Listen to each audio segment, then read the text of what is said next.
What's up guys, welcome to Voicey here. This is your host Captain Zach and today's subreddit is r/EntitledParents. Don't forget to like, subscribe, and hit that bell to never miss an episode. This story's called Entitled Mother Tells My Parents' Family I'm a Psychopath. I'm not sure if this fits the entitled parent, but she's a parent so I'm gonna write it here. A little background. My mother adopted me when I was a baby. Since then, she's been molding me into the care for her elderly years. Guilt-tripping, saying she adopted me so I owe her my lifetime, etc. I'm an only child, so naturally, this obligation fell on me. However, she comes with debts. About $50,000 in debt. I have to take care of her, of my grandmother, of my uncle, and of my adoptive father, plus her debt. Therefore, in her mind, she cannot afford to have me running loose away from her. A little more background. I met my partner long way back. We were dating for 2 years, then I got pregnant. He's a very responsible man, so he would take care of the situation. We did not talk about marriage. We didn't want to get married, but seeing as it's the only way to give our child the best set of security and future, we married and I moved to his country. Yes, I was gonna leave my mother and all the responsibilities she pushed on me behind. The story. I was already 5 months pregnant when I had to travel across the continent to the other side of it. My partner and I bought my plane tickets, but my adoptive mother wanted to come with. My partner didn't mind because he didn't know her so well and maybe she should meet his family too. I complied as long as everyone was comfortable. My mother traveled with me on the plane. I was 5 months pregnant, had bleeding issues, and yet she told me to carry all of the things. Great. I originally sat at the aisle seat of the plane. My partner planned this out so I would have the easiest access to the bathroom. My mother got cranky about it, asking us to switch, and so I said fine because I didn't want to get any more upset. Once arrived, she didn't do crap. I had to get the luggage myself. The doctor advised me against doing heavy lifting.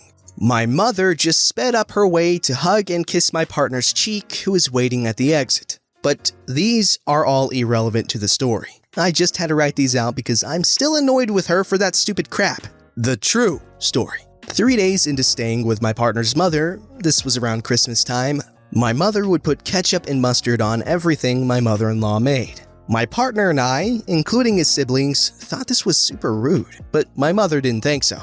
She thought the food was bad. I, however, thought the food was amazing. These would cost us easily $89 if we got them at the store. But oh no, my mom just had to ruin them with ketchup and mustard. Side note, my mother doesn't usually do this. Putting condiments on food had never happened before and the ketchup/mustard would end up on 95% of the food. Here's the cast. Partner. Mother-in-law. Me. Entitled mother. The kicker of it all. Hey, I just want to let you know that your mom had been saying some weird crap. Okay? Yeah, I don't know how she's comfortable saying all these things to my family. Well, what has she been saying? In a nutshell, she told my mother that you're unstable emotionally, you're an apathetic psychopath who's feared by everyone in your household, and that you've mistreated her. That was when I was waking up. So once I took a thoughtful shower, got dressed, I went to ask my mother-in-law about it. Is it true that my mother has been saying some weird stuff to you? Yeah, the things she said, I know they aren't true at all. I knew you since you started dating my kid. You're nothing but a nice and kind girl. Thank you for not believing her. I would never ever believe her, OP. I know you, don't worry. She's not a real mother after all. So after confirming this with my brother-in-law as well, I went asking my mother about it. I heard you've been saying some weird things. I have absolutely no clue what you're on about. Don't lie. They all told the same story. Stop ruining my life already. I'm not. I just want to see if they can love you like I do. Very BS. I know you ruined my other relationships as well. She looks at me with shock in her eyes. I swear her face went pale. She didn't think I would know? The truth was, I asked my ex's friend about why he just left. He explained my mom was saying all these things and they scared him away. But in this relationship, I was pregnant. I moved to his country for the baby's sake of a great future. Were she to be living with just me and my mother's $50,000 debt? I doubt she'd seriously have a good life. and my mother was willing to ruin the baby's chances at life just because she was petty about not getting a foreigner of a husband herself, and that she had to find a way to get rid of her debt that I did not contribute to at all. Stop going around and telling people that I'm crazy. They obviously know me better than you do. Stop bragging about your earnings just to afford me. And stop ruining my mother-in-law's food with ketchup and mustard. That's rude and very low. But the food is bad. Am I supposed to be putting up with that? No, but you can leave. I know that'd make my pregnancy a lot easier if you did. Then she just screamed at me. I went down to my partner instead. She came at me and we fought. My partner sat there holding my hand. Once everything was done, I did not talk to her or let her be anywhere near my pregnant belly at all. She even had the audacity to tell my mother-in-law that my partner and I were fighting, on the verge of breaking up, and that she mediated it all. There is so much more crap that my mother has done, but this one truly piqued me off, because she was willing to ruin a child's future just because. That's truly sick and disgusting. After she left, she kept sending my partner messages, telling him how handsome he is, how kind he is for taking care of my psychotic booty, and she reminded him how crazy I am, using our fight as an example. Alright, there is some more information provided. Wow, thanks for the support, everyone! Few things I have to mention here, I suppose, is that 1. This happened 2 years ago. 2. My daughter is now living her best life without my mother's influence on her. 3. We cut her off because she made it very clear that my small family means nothing to her. 4. My relationship has gotten a lot better without her around. 5. I mentioned I didn't want to get married because I didn't see a point in it. But when we had a child coming, this was the best tactic so we could all be a family. I just think if I had a wedding, my mother would ruin it, so...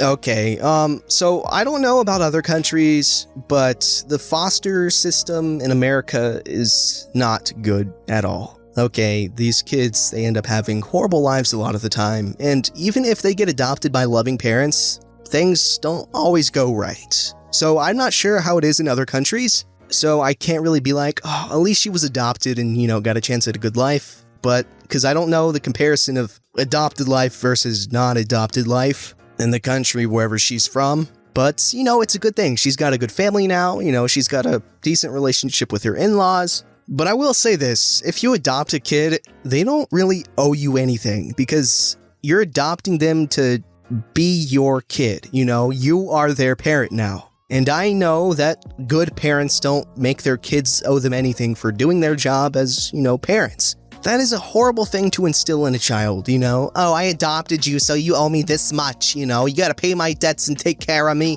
While ideally, your kids will take care of you in your old age, but, not because they have to, but because they love you. You gotta be loving parents to get the love back, Not try to sabotage their relationships. If you treat your kids good, they will treat you good.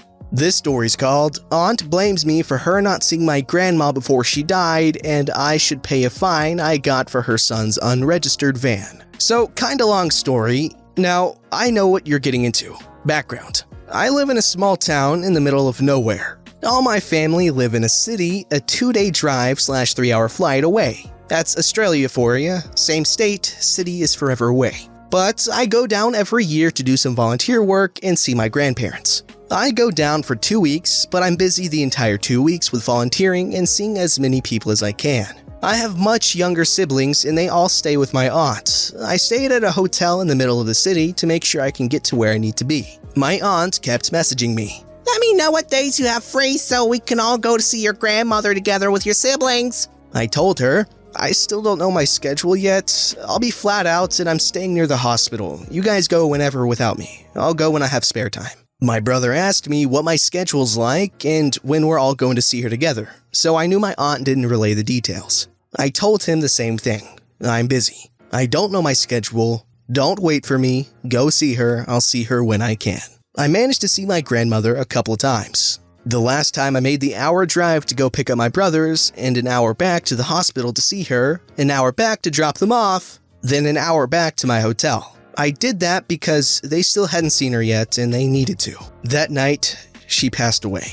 I woke up to a ton of missed calls. When I called my aunt back, she said, Wow, you finally decided to check your phone and call back? Look, we're all meeting up at the hospital now. We'll see you there. I didn't really reply. I was still processing it all. I get there and everyone is a mess as usual. But my aunt was rude as hell. Said it's my fault that she wasn't able to see her one last time because I couldn't coordinate with her for a time and she was stuck waiting around for me. She lives here. She could have seen her every day the last few months. But I couldn't be bothered. I was still in shock. A lot of family were flying in that day as they heard the news. My aunt told me to take her son's van. I approach him, ask him if it's okay, and he gives me the keys. While driving, I got pulled over by the police. They ask whose car it is, and then they tell me it's unregistered. I get a fine, and in Australia, our fines are not cheap. $400, more in other states. He asks where we're off to, I explain, and he gives us a little permission slip to drive where we need to go, and that's it. I get back, and I'm angry. I've got a lot of strong emotions with everything going on, and I'm just really stressed. I say to the son/my cousin that I got a huge fine because his car isn't registered and that isn't cool. He was sorry and was real remorseful. He didn't have a lot of money. I knew he couldn't pay the fine for me. I just wanted to vent.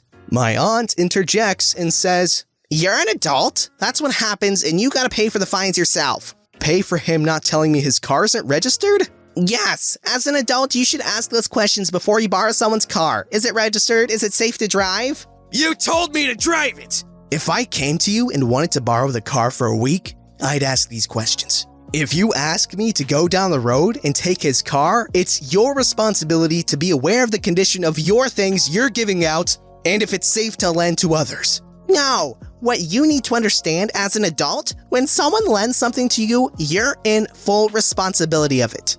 If it breaks while you have it, you need to fix it and have it returned in the same condition or better. That's what decent people do. Yeah, I see what you're saying, but nothing broke while I had it. I didn't borrow it for 3 months and the Rego ran out while I had it. It ran out a month ago.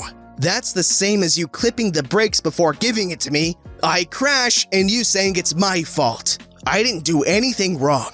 I drove safely. I was doing what you said. Are you saying it's my fault for your nephew not paying his Rego and telling me? He wasn't aware his Rego ran out. He had been overseas the past month. Forgot. I understand and I'm cool with him, just not her twisted logic. Yes, because that's what adults do. She rambled more, but I couldn't be bothered. We were both a little too emotional to be sensible. I said fine, spoke to him, and he was real sorry. I told him it was cool. Fast forward a year later.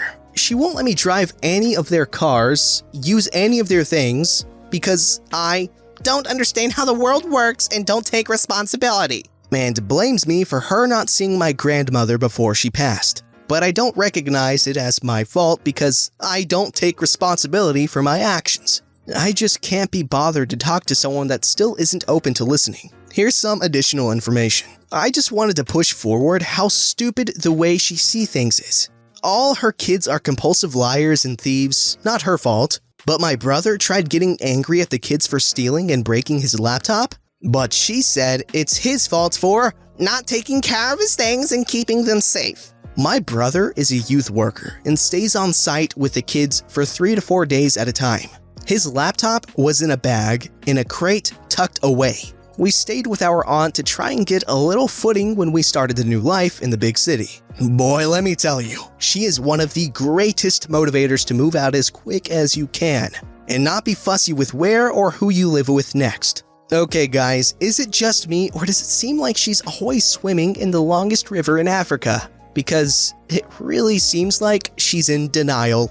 This story's called Entitled Mother Wouldn't Let Me Have My 18th Birthday Party at 8 p.m. because she's afraid of mass shootings. I'm a 17-year-old female who's about to turn 18 in a week. I had discussed my plans of having a birthday party to her weeks in advance, because that's just family policy. And she had given me her word that I could have anything I want for my birthday and invite whoever I want. But my mom has a history of saying promises, then taking back her word after the promise was made. So I knew to take this with a grain of salt, but I was still really excited. Fast forward to today. I tell her that the roller rink where I want my party to be held has a public session from 8 p.m. to 11 p.m. And that's when I want the party to start. 8 p.m.? Way too late! Can you have it in the afternoon and then come home at 6?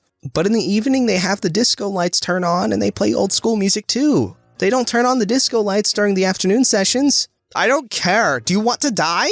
Get shot by a bad guy? What about all those nightclub shootings that happened last year? They all happened at night. Do you want that to happen to you? I'm getting slightly emotionally upset because I knew she would do something like this. Well, Mom, there's still security guards there, and it's an indoor setting that's perfectly safe. And I still have my pepper spray and taser you got me. Could you please make an exception for my birthday? You're not being a good kid for disrespecting me right now. When I was a kid, if I asked my mom to buy me a toy and she said no because we don't have money, I didn't cry.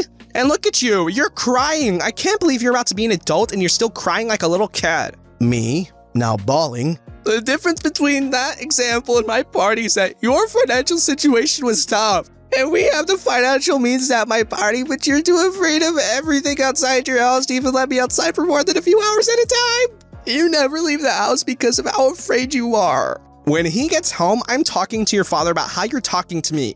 Who the hell raised you to be so rude? Fast forward to when my dad gets home. I hear them talking about me. I hear my mother say that she shouldn't even get a party anymore for how she treated me. Luckily, my dad understands how horrible my mom is, and he persuaded her to let me enjoy the start of my adult life by staying out late. But at this point, I had gotten so stressed during my heated argument with her that I wanted to cancel the whole party myself. It's so freaking difficult to spend time with my friends because of her.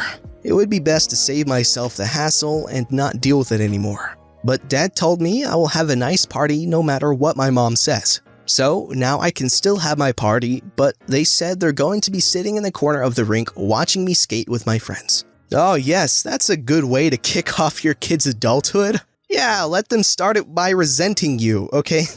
Okay, if you make a promise to your kids, I really think you should do everything within your power to keep it because, you know, that teaches them the importance of promises and that allows them to really trust you. And also, I think it's insanely stupid when parents act irrationally scared of doing basic things. What are you trying to teach your kids? Goodness. Don't forget to like, subscribe, and hit that bell to never miss an episode.